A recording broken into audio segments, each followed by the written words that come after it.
Okay, now we're going to turn to Book 1, Part 3 of the treatise. This is the single most important part of the treatise. It's the longest. It is the part that gives almost all of the substance of the abstract of the treatise. The vast majority of that comes from Book 1, Part 3. And the later works, in particular the Inquiry Concerning Human Understanding, is crucially built around the central spine of Book 1, Part 3. So, to start with, we're going to have a look at relations again. We've already seen something about relations in an earlier lecture, and we'll see the route that Hume follows in this part of the treatise. Now, understanding what Hume's doing here can be quite tricky. The title of Treatise Book 1, Part 3 is Of Knowledge and Probability. So you might reasonably expect that you're going to have a significant chunk devoted to knowledge, a significant chunk devoted to probability. You don't get that. Only the first section deals with knowledge. And by knowledge, Hume means their knowledge in the strict sense, the realm of demonstration, demonstrative knowledge. But then, perhaps even more puzzling, probability doesn't make an entrance, except in the title of section 2, until halfway through the argument concerning induction. So what's going on here? Well, the real unifying theme of Book 1, Part 3 is the idea of causation and causal reasoning. But Hume, as we'll see, follows rather a circuitous route. So, at the beginning of the first section, we get something that we've already met. I've talked at some length about Hume's theory of relations, and here it begins to play quite a major role. So as we've seen, Hume divides the relations into 4 constant relations and 3 inconstant relations. But then what he does is argue that these relations have special links to particular mental operations. So resemblance, contrariety, degrees in quality are discoverable at first sight, whereas proportions of quantity or number are susceptible of demonstration. So if you read these paragraphs, you'll see he's effectively arguing that only proportions of quantity or number can give rise to complex mathematical reasoning. And the other things, resemblance, contrariety, degrees in quality, they're discoverable at first sight. We've seen that's a problematic claim. There are all sorts of different types of resemblance. Some of them are discoverable at first sight, no doubt, but many others aren't. They can involve considerable investigation. Moving to the other group of relations, Hume wants to say that identity and relations of time and place are matters of perception rather than reasoning. Another dubious claim. Causation remains as the only relation that can be traced beyond our senses to existences and objects which we do not see or feel. So, we get a taxonomy which looks just a bit too good to be true. It reminds me of some of Kant's stuff. Great philosophers love shoehorning everything into some neat taxonomy. And it seems to me that's what Hume is doing here. The real result he's after, and this is probably a genuine result, or at least it looks close to being one, is that probable reasoning, that is reasoning beyond what we immediately perceive or remember, reasoning from observed to unobserved, does seem to have a pretty intimate connection with causation. That does seem to be a genuine truth. But the rest of it really is not terribly convincing. At least I don't find it so. So what Hume's doing, he started the treatise trying to give a very systematic account of our ideas. Amongst the ideas, he comes to complex ideas. He then divides up the complex ideas. A very important subset of complex ideas are relations. He then sets out to analyse our relations and gives a taxonomy. And he knows roughly where he's heading, and he finds this a neat way of leading to where he wants to go. But it's all a little bit artificial and it doesn't quite work. Fortunately, however, this doesn't vitiate most of Book 1, Part 3. Okay, we want to understand reasoning to the unobserved. And here we get the real nub of Hume's interest. Now, in the inquiry concerning human understanding, this is completely explicit, much more so than in the treatise. In the treatise, we get this, if you like, charade of investigating all these different ideas. And the focus is on the origin of our ideas. In the inquiry, section 4, Hume proceeds in a very different way. He says, well, there are relations of ideas, matters of fact. Remember, Hume's fork, which I mentioned in an earlier lecture, is a replacement for his theory of relations of the treatise. Okay, we've got relations of ideas. That's things that are true, if you like, by definition. All bachelors are unmarried. Or things that we can know by demonstration, mathematical truths. There's not too much of an epistemological problem about how we come to know those, because those are a priori. On the other hand, there are matters of fact.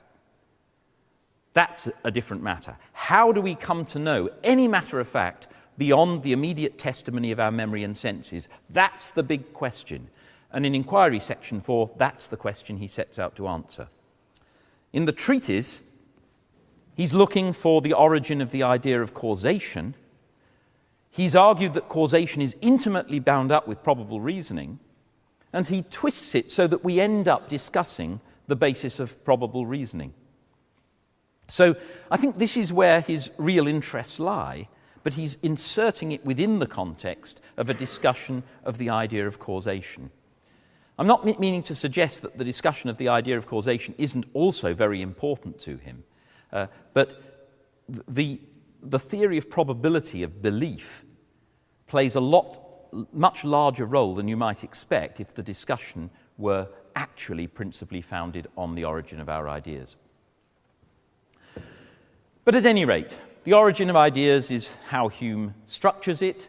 We're looking for the nature of our idea of causation and the light that the origin can shed on that. So, we look at causes and effects, and what do we see?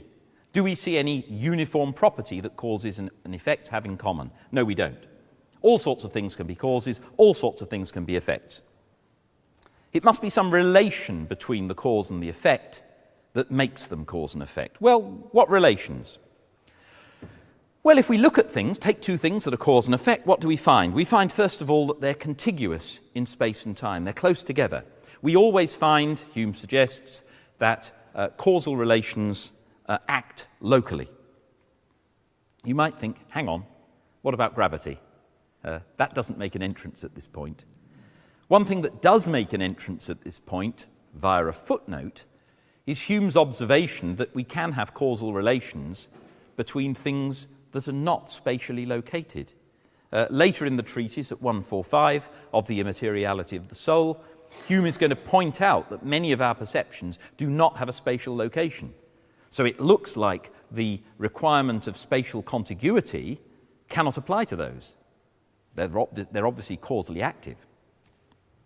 So notice that although contiguity is signalled as a part of our idea of causation, Hume himself, via this footnote, is actually saying, well, it doesn't matter that much. What about priority? We find causes to be prior to their effects. And Hume gives a rather unsatisfactory argument for the conclusion that causes must always be prior to their effects. It goes a bit like this. If causes and effects could be simultaneous, then all of time would collapse. Therefore, they can't be. Okay. Well, if this argument appears satisfactory, that's fine. If not, don't worry, it doesn't matter too much. It seems a slightly odd attitude to take, but there it is. So what Hume is really after, what he really does care about, is not the contiguity or the priority, it's the idea of necessary connection. A famous quotation, often misunderstood. Shall we then rest contented with these two relations of contiguity and succession as affording a complete idea of causation? By no means. An object may be contiguous and prior to another without being considered as its cause. There is a necessary connection to be taken into consideration, and that relation is of much greater importance than any of the other two above mentioned. So, Hume is saying that the causal relation is not just a matter of contiguity and priority, it involves some sort of necessary connection. And what he's now going to do, over the rest of Book 1, Part 3, though, as I say, in a rather circumlocutory way, is to find out the origin of that idea of necessary connection. So what's Hume looking for when he's looking for the idea of necessary connection? He's looking for the extra ingredient besides what? Contiguity, priority. Just notice for future reference, he's said nothing yet at all about anything like constant conjunction. It's single instance contiguity and priority. That's all he's got so far, and he's looking for the extra thing. He'll find the extra thing when he's discussing induction, as we shall see. But for the moment, he has no idea where to go. How do I find this elusive necessary connection? Well, I might think of something like power of production. Oh, but that just seems the same thing. I want to know what this power is, this necessity that governs causes. Where am I going to find that? Oh, I haven't a clue. What should I do then? Well, I better proceed like those who, not being able to find what they want, just beat around the neighbouring fields and just hope that something will turn up. All right, I'll do that. I'll go and hope that something turns up. Very strange way of proceeding, but that's what he does. The first neighbouring field is the causal maxim. 'Tis a general maxim in philosophy that whatever begins to exist must have a cause of existence.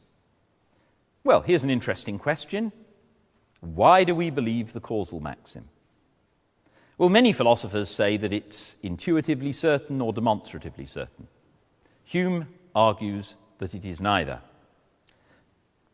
And we've actually seen part of that argument before. Do you remember in the theory of relations, I mentioned that in drawing his dichotomy, part of Hume's aim seems to have been to show that the causal maxim can't be intuitively certain. Because he says intuitive certainty can only involve the constant relations, causation is an inconstant relation, therefore the causal maxim can't be intuitively certain. More securely, he appeals to the conceivability principle. It's perfectly conceivable to have something beginning into existence without a cause. Therefore, it cannot be intuitively or demonstratively certain that every beginning of existence must have a cause. Since it's not from knowledge, remember Hume is using knowledge in the strict sense. When Hume talks about knowledge in the treatise, he almost always means demonstrative knowledge, absolute certainty. So it's not from knowledge or any scientific reasoning that we derive this opinion, the causal maxim. It must necessarily arise from observation and experience. The next question then should naturally be how experience gives rise to such a principle. How, from experience, do we get a belief in the causal maxim? But as I find it will be more convenient to sink this question in the following: why we conclude that such particular causes must necessarily have such particular effects, and why we form an inference from one to another, we shall make that the subject of our future inquiry. 'Twill perhaps be found in the end that the same answer will serve for both questions. Well, an intriguing passage, because not only does he sink the causal maxim at this point, it sinks without trace. It never reappears. He never comes back to it. So we have the appearance here that he's interested in the origin of the causal maxim. He says, that's very interesting. I'm going to sink it in this other question. He goes off and discusses the other question, never comes back. Now, many people have supposed that Hume is not a believer in the causal maxim. This does not seem to be the case. I suppose it's quite natural that people would think that, because he's argued that the causal maxim is not intuitively or demonstratively certain. He's attacked various philosophers' arguments, notably those of Hobbes, Locke, and Samuel Clarke, for the causal maxim. But bear in mind, he's said quite explicitly that it arises from experience. Here he's saying the next question is how it arises from experience.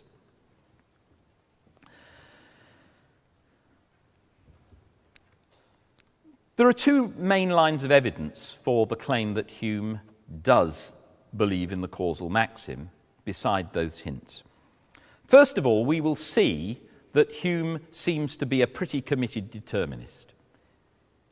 If you're a determinist, then inevitably you're going to believe in the causal maxim. It's an interesting question why he's a determinist and whether he's justified in being one, but I think it's pretty clear that he is. As I say, we'll come back to that later. But secondly, we've got some letters. So this is the letter from a gentleman to his friend in Edinburgh. Written in 1745, he's been attacked by the local clergy as an atheist for denying the doctrine of causes and effects. And they're saying, Hume, in the treatise, denies that every event has a cause, or that every beginning of existence has a cause. This is the foundation of, for example, Samuel Clarke's cosmological argument for the existence of God. Therefore, Hume's an atheist. And Hume is saying, no, I didn't say that in the treatise. What I said was that the causal maxim is not founded on demonstrative or intuitive certainty. Instead, it's founded on moral evidence, probable evidence, inductive evidence, evidence from experience. And it's followed by a conviction of the same kind with these truths, that all men must die and that the sun will rise tomorrow. Now, if that is written sincerely, then Hume seems to be thinking out there in the country as tutor to a madman, without his books. Here he is writing from memory, and he seems to be thinking that in the treatise he had asserted that the causal maxim is derived from experience and is as certain as these things, as certain pretty much as anything. Again, we have a letter to John Stuart. John Stuart had written that Hume denied the doctrine of causes and effects, and here he is saying, no, I didn't deny that at all, saying much the same as in the letter from a gentleman. Okay, so much for the causal maxim. Hume discusses it, takes the opportunity to attack some attempts to prove it, then says, I'm going to go on to talk about causal inference. And as I've suggested, I think that's where his interests really lie. So the next few sections are structured around this, and it is a very systematic structure. In Treatise 134, Hume argues that causal reasoning, if it's going to result in belief, must start from something that we perceive or remember. So that gives us an agenda. Here, therefore, we have three things to explain. First, the original impression, that's the thing from which we reason. Secondly, the transition to the idea of the connected cause or effect. So when we draw an inference from what we perceive to something that we don't perceive. Thirdly, the nature and qualities of that idea. And we'll see in the rest of this part of the treatise, he does discuss the original impression, the transition to the idea of the connected cause or effect. That's the argument concerning induction, right, of the inference from the impression to the idea. And then he goes on to discuss the nature of belief. So the next few sections of the treatise are all structured accordingly. 135 has an odd title, Of the Impressions of the Senses and Memory. That's a bit peculiar, because the memory does not present impressions, the memory presents ideas. So what's he doing here, talking about the impressions of the senses and memory? Well, I think it's a slip, but it's a fairly natural slip. Because what Hume is doing here is contrasting the senses and memory with the imagination. And what he's saying is that the impressions of the senses and the ideas of the memory have a force and vivacity, a strength, a liveliness beyond those of the imagination. And that seems to be what enables us to found an inference from them. When we infer beyond what we have perceived or remembered to something unobserved, it seems to be that extra force and vivacity over the mere ideas of the imagination that enables us to actually draw an inference from it.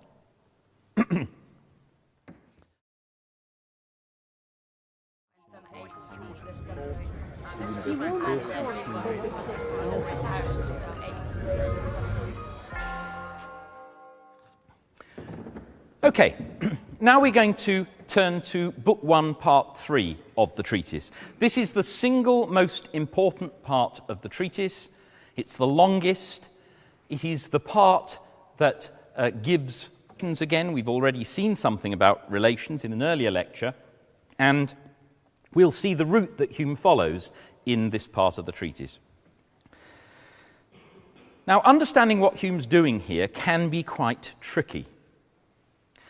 The title of Treatise Book 1, Part 3 is Of Knowledge and Probability.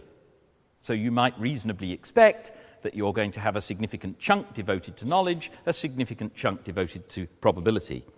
You don't get that. Only the first section deals with knowledge. And by knowledge, Hume means their knowledge in the strict sense, the realm of demonstration, demonstrative knowledge. But then, perhaps even more puzzling, probability doesn't make an entrance, except in the title of section 2, until halfway through the argument concerning induction. So what's going on here? Well, the real unifying theme of Book 1, Part 3 is the idea of causation and causal reasoning. But Hume, as we'll see, follows rather a circuitous route. Almost all of the substance of the abstract of the treatise, the vast majority of that comes from Book 1, Part 3. And the later works, in particular the inquiry concerning human understanding, is crucially built around the central spine of Book 1, Part 3. So, to start with, we're going to have a look at relations.